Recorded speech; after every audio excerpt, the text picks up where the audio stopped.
পশ্চিমবঙ্গে কোনো পুজো কমিটির উদ্যোক্তাদের এই চাঁদা নেওয়া উচিত না। আমি তাদের কাছে আবেদন করব, বিনয়ের সঙ্গে ফেরত দিন। এই চাঁদা নেওয়া মানে দেবী দুর্গার অপমান করা। এই চাঁদা দেবী দুর্গার কাজে লাগিয়েন না। একবার চাঁদা ছাড়া পুজো করুন না।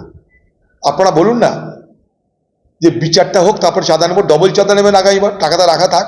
অধীরবাবু, সেই নির্ভয়া মারার যাওয়ার পর তার বিচার না হওয়া অবধি আপনি আপনার পুজোর ফিতে কেটেছিলেন, পুজো অনাড়ম্বর করেছিলেন, না আলোর রোশনায়ে ক্যারিশমার বিজ্ঞাপন নির্ভয়া কাণ্ডের পর আমরা দেখেছি?